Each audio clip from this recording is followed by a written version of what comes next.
Les cedo la palabra. Bueno, yo voy a hablar de la parte más dura por ahí de la psiquiatría, que son las patologías con peor pronóstico, ¿no? Digamos, las que son las clásicas identificadas como la locura, ¿no? El trastorno bipolar, digamos, es una patología de difícil diagnóstico, o fue de muy difícil diagnóstico durante muchos años, porque se confundía mucho con otras patologías como la esquizofrenia, cuando primaban los síntomas psicóticos, o con el trastorno depresivo, porque lo más visible en una persona dentro de lo que es el trastorno bipolar son los episodios depresivos, ¿sí? Entonces, por ahí se decía que llevaba entre 7 y 10 años para hacer un trastorno de bipolaridad, porque tenía que suceder algo realmente significativo para poder llegar a ese diagnóstico. Eso era cuando yo estudiaba medicina, hace muchos años, ¿sí? Después fue eso como ayornándose, y ahora lo problemático es que la gente se dice bipolar ante cualquier circunstancia, ¿sí? Y no es así. La bipolaridad es una patología grave, es una psicosis, ¿sí? Entonces tenemos que ser muy juiciosos cuando desde un lugar como profesional, desde el rol que nos toque, ¿sí? Rotulamos a alguien con el diagnóstico de bipolaridad, ¿sí? Es bastante pesado ese diagnóstico para quien realmente lo cumple, ¿sí? Eh, pero bueno, por ahí, dentro de lo que son los trastornos afectivos, podemos identificar que lo más notable es el episodio depresivo dentro de lo que es el trastorno bipolar, porque el trastorno bipolar, obviamente, como nombre me parece muy significativo, como se lo utilizaba en la antigüedad, que era psicosis maníaco-depresiva. Y eso marca una diferencia, nos ayuda a repensar esto de la liviandad de decir soy bipolar, ¿sí? Digamos, cuando vos decís soy bipolar es una cosa, cuando decís tengo una psicosis maníaco-depresiva, y ya cambia la cuestión, porque ya eso connota una gravedad, ¿sí? Históricamente, el trastorno bipolar era la psicosis maníaco-depresiva. En nuestros años de estudiantes, cuando estudiamos en Henry, ahí, digamos que, no sé cómo lo dicen los franceses, pero bueno, se escribe EI, si lo quieren leer, es maravilloso ese libro, ¿sí? Es un compendio de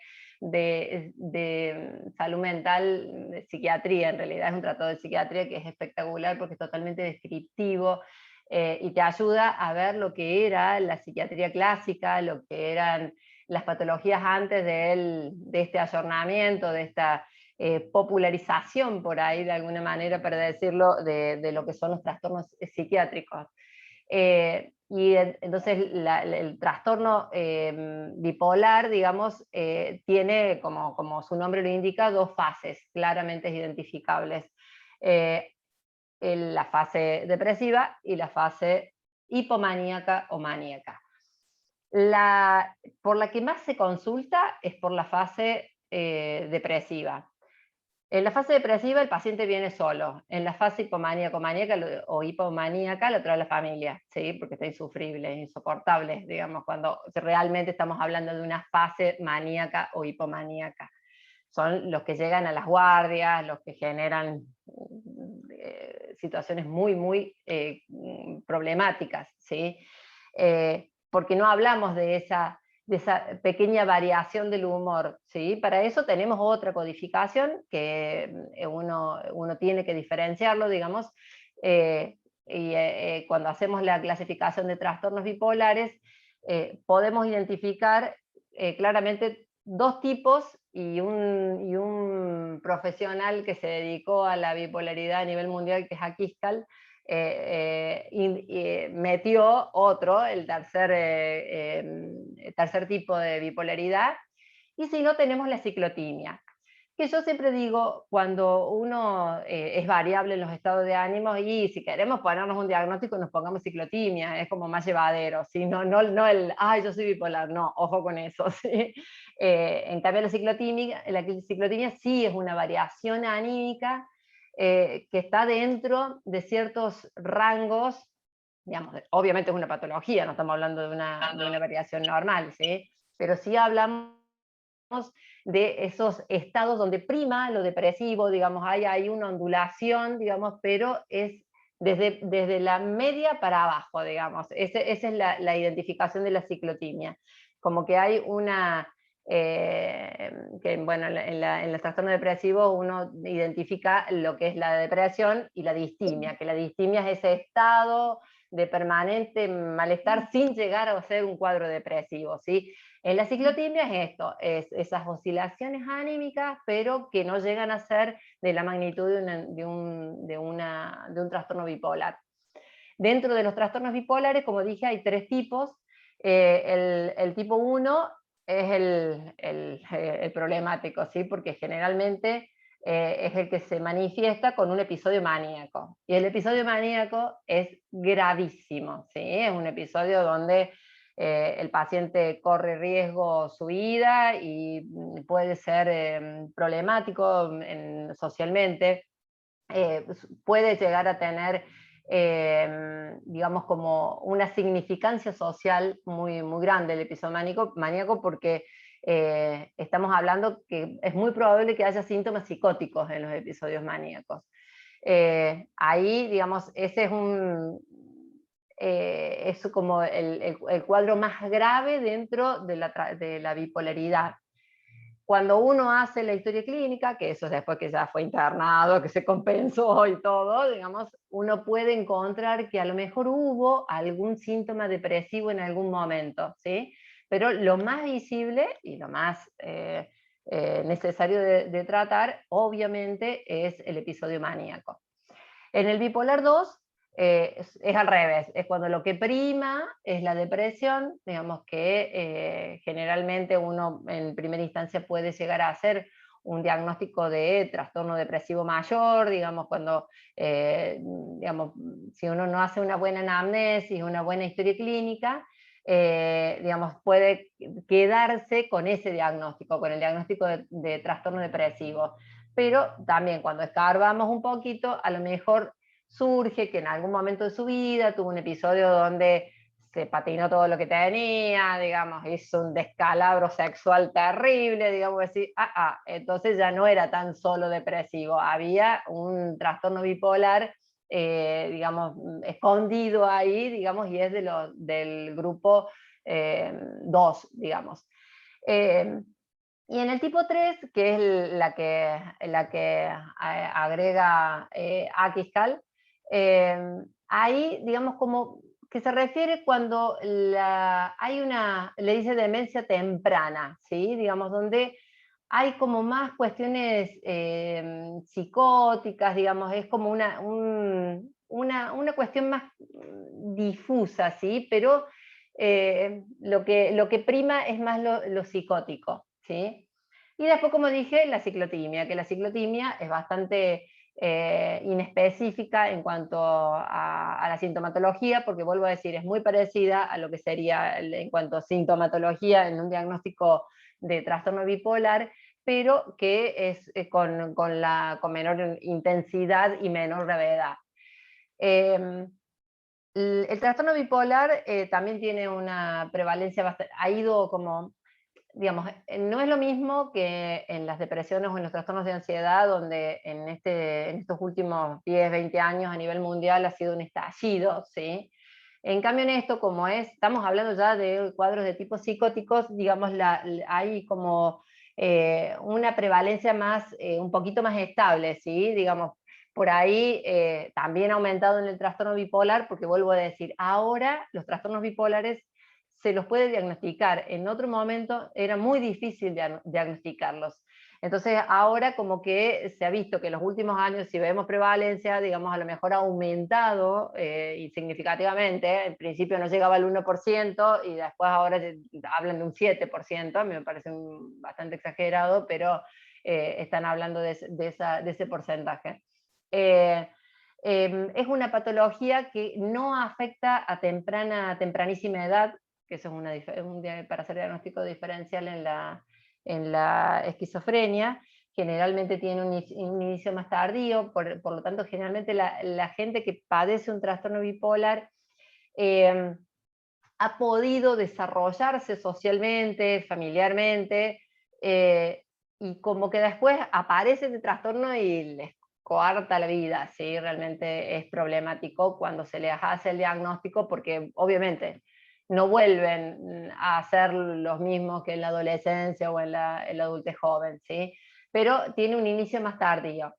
Esto también marca una diferencia con la esquizofrenia, en donde, digamos, el nivel de madurez cerebral, digamos, hace que el deterioro no sea tan significativo, porque hay muchas habilidades que cuando se inicia en la adolescencia, por ejemplo, la esquizofrenia generalmente inicia en la adolescencia, digamos, como que no ha habido un desarrollo completo, de eso seguramente Vesco podría aportar algún dato más, pero digamos, no se llega a la madurez neurológica adecuada, digamos, que se consigue en la adultez, y que por ahí sí en el bipolar se ha conseguido, ¿sí? Entonces, y el deterioro es mucho más significativo en una esquizofrenia que en un trastorno bipolar. El bipolar, que inicia promedio generalmente es en la década entre los 20 y los 30 años. Cuando inician a esa edad, tienen la vida complicada, ¿sí? Es una patología muy difícil de sobrellevar, con muchas limitaciones que se van generando no solo por los episodios en sí, sino por la significancia que tiene en lo laboral, en lo social, la pérdida de vínculos. Además, hay una cuestión que está muy asociada, sobre todo a la bipolaridad y en los tipo 1, que es la comorbilidad con consumo de sustancias, ¿sí?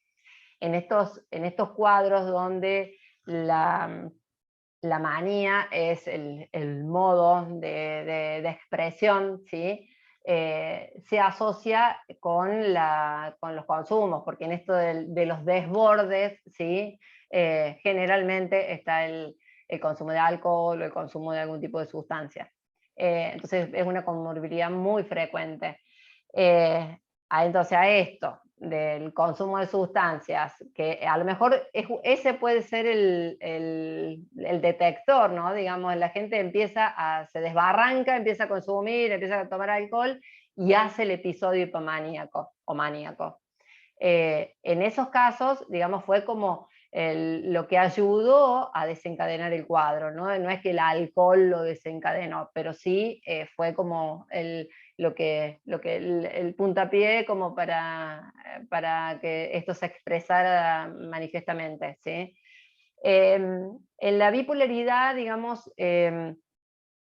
como dije al principio, digamos, generalmente el paciente consulta en los episodios depresivos, y uno tiene que ser muy cuidadoso cuando empieza con un tratamiento farmacológico, porque bueno, uno ante el síntoma depresivo, digamos, intenta mejorar su calidad de vida tratando de mejorarle el estado de ánimos, y cuando uno hace la indicación incorrecta, digamos, de arrancar con un antidepresivo, que así sí, vamos a levantarlo y demás, switchea y se nos pasa al episodio hipomaníaco maníaco, y después no sabemos cómo contenerlos. Entonces, ante eso puntualmente es indispensable una buena anamnesis, digamos, eso es elemental, digamos, y vuelvo a decirlo, a quien le toque el paciente, no solamente a los psiquiatras que tenemos que se supone que estamos preparados para eso, pero por ahí es fácil decir, no, quédate tranquilo, tomate una fluoxetina, y después lo encontrás colgado del techo, tipo, ¿sí? Digamos, digamos, por ahí uno no hace buenas anamnesis, y desde el lugar del querer ayudar al paciente le complicamos la vida, porque cuando se llegan, después es muy difícil volverlos, ¿sí? Digamos, entonces, por ahí Cuando uno está seguro que no hay un antecedente, digamos, de cuadros hipomaníacos o algo, digamos, más exaltatorio, sí arrancamos con un antidepresivo. Si no, lo que corresponde es empezar con un estabilizador. El estabilizador es el que garantiza de que va a mejorar muy lentamente, porque es mucho más lento la respuesta al estabilizador en un cuadro de tipo depresivo, o en una fase depresiva para decirlo exactamente, pero vamos a evitar de tener complicaciones mayores, ¿sí? Entonces, bueno, hay que ser muy juicioso o estar muy atentos a la evolución de cómo se va desarrollando esta respuesta al fármaco que le damos, ¿sí? Entonces, la medicación adecuada para cualquier tipo de trastorno bipolar es los estabilizadores del estado de ánimo. Si es indispensable, se da un antidepresivo. Y si hay síntomas psicóticos, obviamente se utilizan todos los antipsicóticos que tenemos a mano, ¿sí? Digamos, dependiendo de la gravedad del cuadro.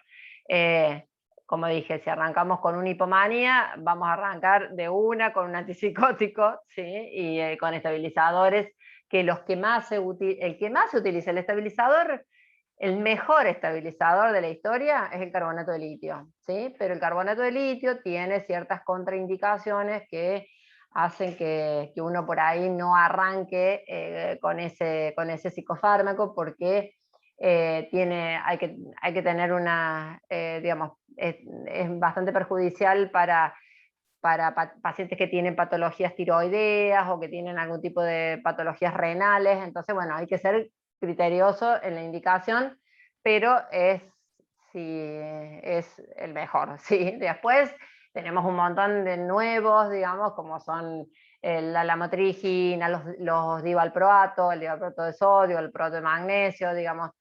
Ahí se los choreamos a todos los medicamentos a los neurólogos, pues son todos antiepilépticos, que los utilizamos y mucho. Y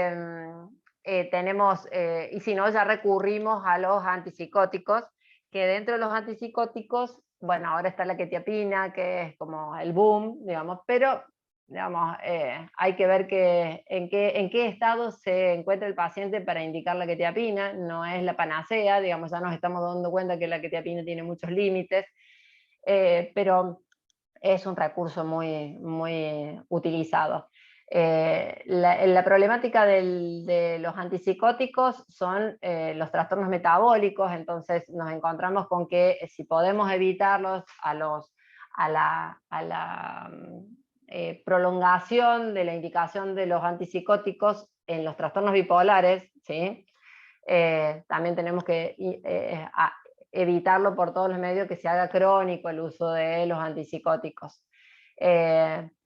Porque sabemos que en la bipolaridad también tenemos otros recursos que podemos utilizar, por ejemplo los estabilizadores.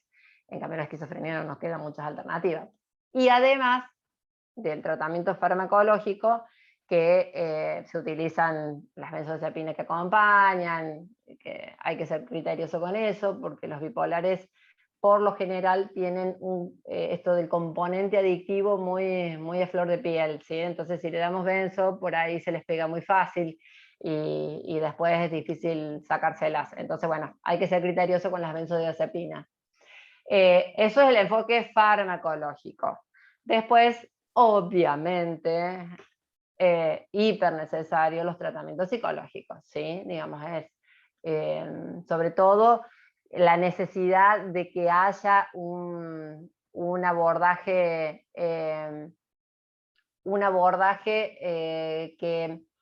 donde se trabaje la psicoeducación. Eso es indispensable, ¿sí? En estas patologías que son crónicas y que uno necesita el acompañamiento permanente, digamos, hay que trabajar mucho.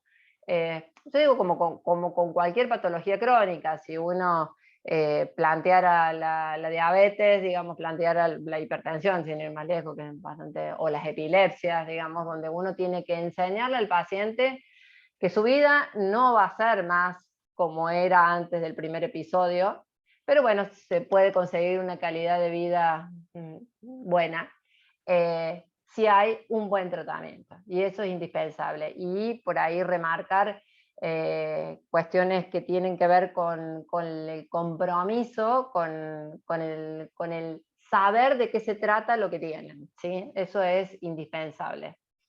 Entonces, bueno, en cuanto a la bipolaridad, me parece que es como un poco todo eso, ¿sí? Que es una patología muy, ahora como muy en boga, digamos, hay mucho de farandulero en la bipolaridad porque tiene toda esta cosa excéntrica, ¿sí? Y que como es por periodos, digamos, hay periodos que están bárbaros, otros periodos que están muy bien, digamos, como se compensan, y en otros desaparece el paciente, digamos, como que hay algo que se ha puesto muy, muy en boga, lo de la bipolaridad. Pero yo no quiero dejar de mencionar esto, de que la bipolaridad es un cuadro grave, ¿sí? No es una ciclotimia. Bueno, y el otro tema, que también es bastante grave, es la esquizofrenia. La esquizofrenia, mi patología favorita, digamos, era por eso, porque trabajé muchos años en los antiguos manicomios en Santa María Punilla, entonces es una patología que a mí me apasiona, digamos, porque verle la cara cuando el paciente está hablando de su delirio, decir, ¿cómo puede pensar eso? Digamos, ¿qué interconexiones hay ahí en esa cabecita para que piense eso? Digamos, es increíble, ¿sí? Pero bueno, el que la padece y mucho, porque es una patología muy difícil, muy dura, muy limitante, y condicionante, ¿sí? Para tanto, no solo para el paciente, sino para las estructuras familiares. En un paciente que tiene un diagnóstico de esquizofrenia, uno habla de que la familia tiene esquizofrenia, ¿sí? Digamos, porque es muy difícil convivir con un paciente esquizofrénico, eh, y, digamos, y es alguien que no se va a morir de esquizofrenia, ¿sí? Se va a morir de viejo, habiendo padecido toda la vida, y a lo mejor empezó en su adolescencia esta patología, y no va a poder desarrollar a veces casi nada, ¿sí? Digamos, son muy pocos digamos, los logros que se tienen, digamos, en una persona con esquizofrenia. De esquizofrenia hay una definición que se las voy a leer porque para mí es significativa y me marcó cuando la leí. Se caracteriza por una transformación profunda y progresiva de la persona, quien deja de construir su mundo en comunicación con los demás para perderse en un pensamiento autístico, es decir, en un caos imaginario. Eso es la esquizofrenia, ¿sí? Es un caos imaginario. Esa definición yo creo que dice todo lo imposible de expresar de otra manera, digamos. Es un psicótico sufre, digamos, lo sufre realmente con toda su vida, ¿sí? Toda su vida lo sufre. Y también lo sufre obviamente el entorno. Por eso es tan importante la psicoeducación y el trabajo con la familia. Hay una institución que se llama CAPES, que trabaja en Córdoba, bueno, es mundial, digamos, ¿sí? Pero en Córdoba tienen un equipo que funciona muy bien, y la gente que tiene patologías, incluso acá en Villa María se hacen también algunas comunicaciones, pues yo lo he derivado para que se comuniquen con la gente de ACAPEF.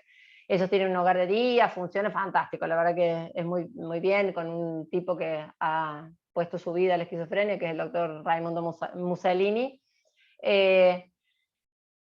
Y es muy importante que la gente sepa que existen lugares que los pueden de alguna manera contener, amuchar un poquito, ¿sí? Digamos, para la familia es imprescindible, ¿sí? Digamos que tengan ese conocimiento de lo que significa la enfermedad y de cómo contener al paciente en situaciones de crisis, digamos, porque Hay mucha resistencia, yo creo que como la mayoría de las patologías crónicas, ¿no? A la cronicidad en la medicación, la cronicidad en los tratamientos. Hay resistencia, digamos, es algo que también de algún punto, de alguna manera se lo puede tomar como que es un motivo, digamos, para pelearla, digamos, pelearla malamente, porque después siempre perdes cuando dejas la medicación, pero de alguna forma es decir, el confrontarse, pelearse con la enfermedad diciendo, bueno, yo puedo con esto, dejo la medicación, la miércoles, se fue todo el carajo y hacemos el episodio psicótico, ¿sí? La esquizofrenia generalmente tiene un inicio más temprano, digamos, como decía, en la adolescencia. Hay síntomas generalmente prodrómicos, digamos, esto significa que cuando se genera el primer episodio psicótico, tenemos que ir para atrás por lo menos 2 años y vamos a encontrar que ya había cosas raras que uno las pasó de largo, digamos, la familia dijo, bueno, un poco solitario, digamos, pero eso eran los síntomas prodrómicos. En la psiquiatría actual lo que se plantea es que hay que estar muy atento a esos síndromes prodrómicos porque según ellos hay que medicarlos en la escuela yankee, por supuesto. Hay que medicarlos desde el inicio, digamos, cuando empiezan esas cosas raras, para que no se desencadene el episodio psicótico agudo.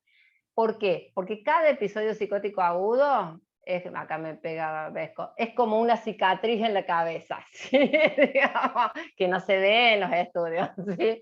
Pero es una marca, digamos. Un episodio psicótico en una persona es como un quiebre en su vida habitual, ¿sí? Digamos, porque a veces no se llega a la internación, pero sí generalmente lleva a un descontrol, a situaciones de mucha violencia, digamos, o de encierro que se pasan meses encerrados en una habitación, digamos. Es decir, es una marca, ¿sí? Como un trauma, un episodio psicótico. Entonces, ellos lo que plantean es que hay que evitar que se genere ese episodio psicótico agudo, ¿sí? De todos modos, es muy raro diagnosticarlo previamente. Y como se inicia, por lo general, se inicia muy tempranamente, tiene muy poco desarrollo intelectual.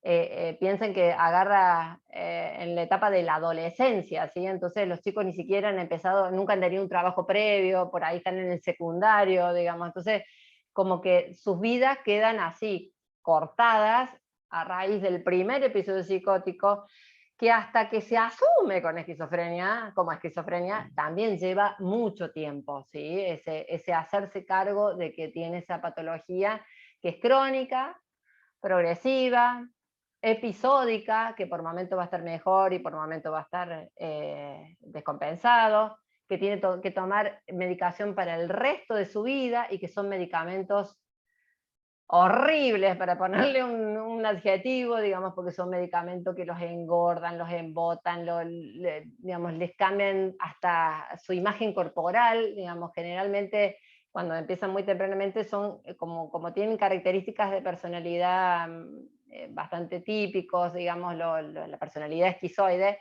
digamos, generalmente vos en el primer episodio los ves flaquitos, así como apichonados. Cuando pasan los años todos están con sobrepeso porque los antipsicóticos son una porquería en ese sentido, digamos, la mayoría genera síndromes metabólicos.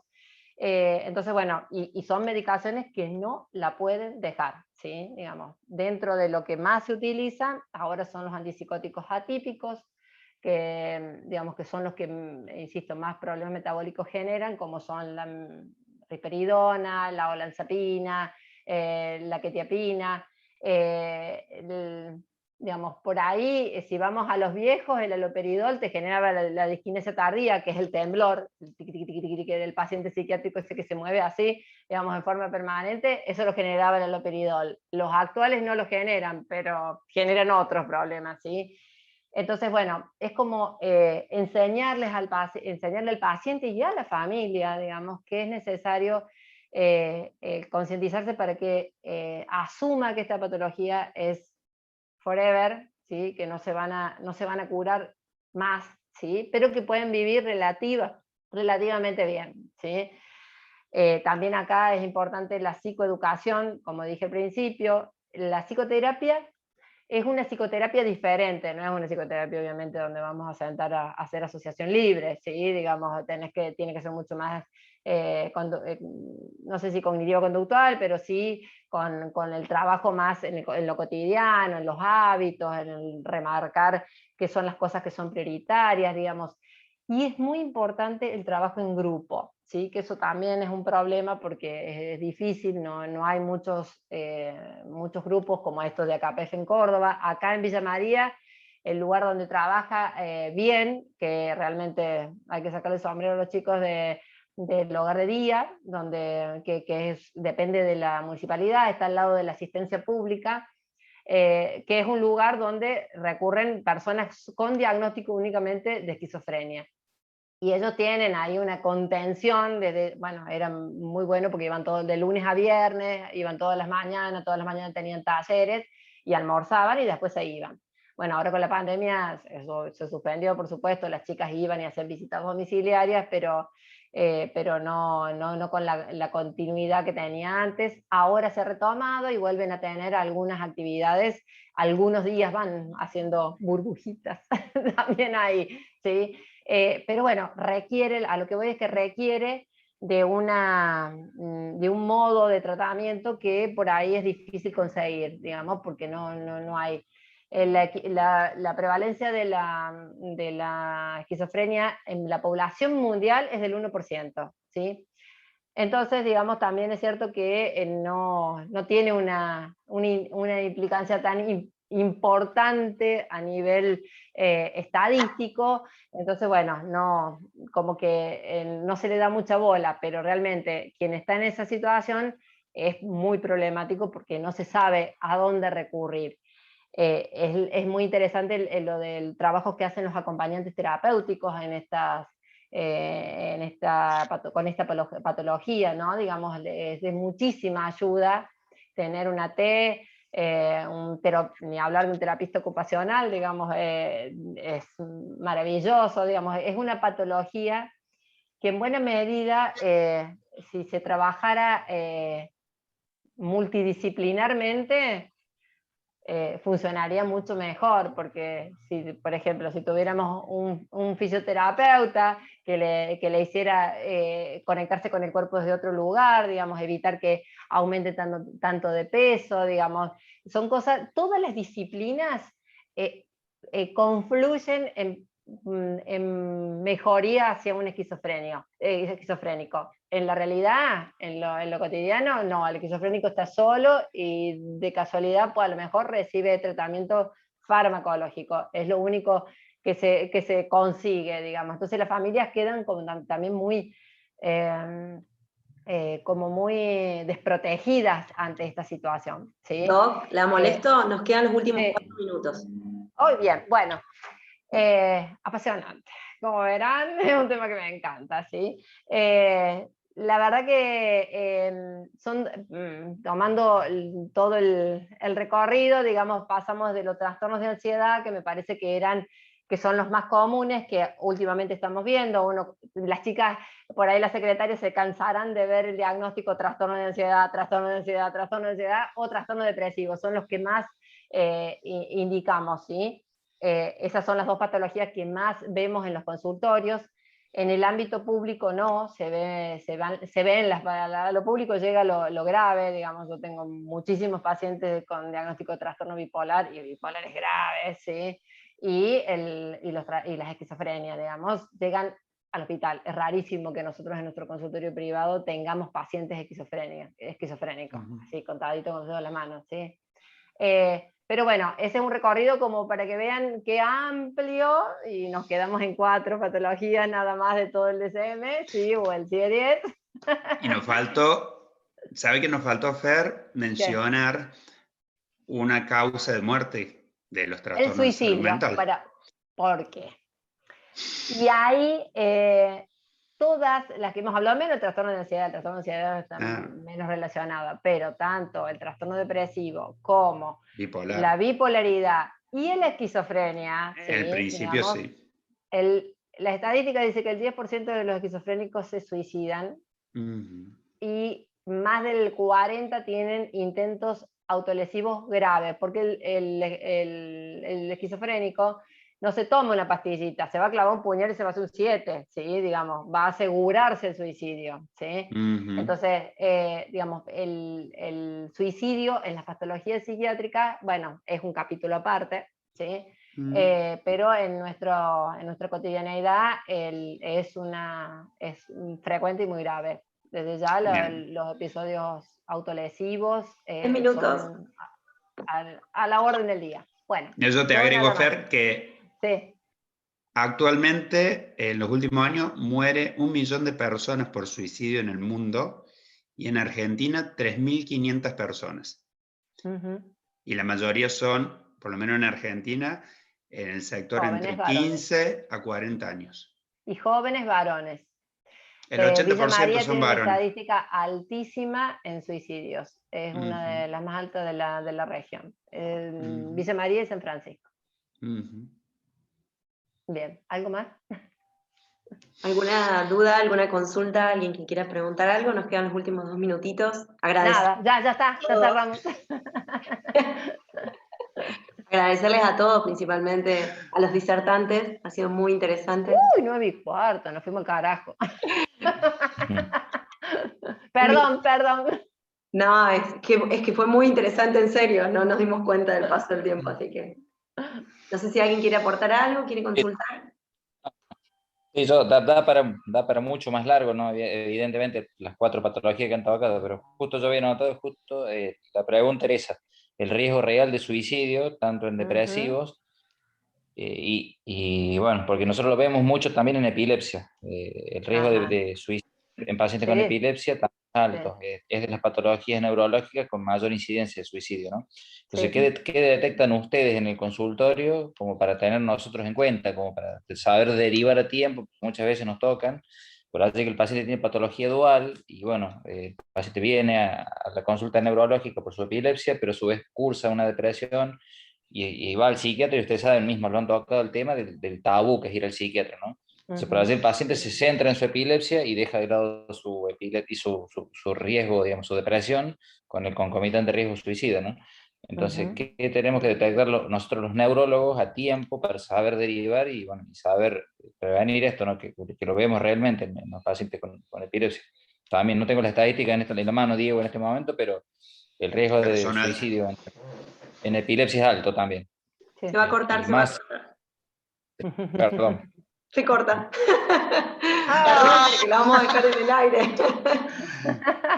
Hacemos una grabación y le enviamos. La respuesta, por favor. Buena idea. Gracias. Ahí le mandamos. Sí, por favor. Necesitamos. Le mandamos. Ok. Gracias a todos. Gracias. Chao, gracias por escucharnos. El 15 de abril, el área de neurología, de neurorehabilitación kinésica tiene a cargo el próximo Ateneo, el 15 de abril. Así que los esperamos.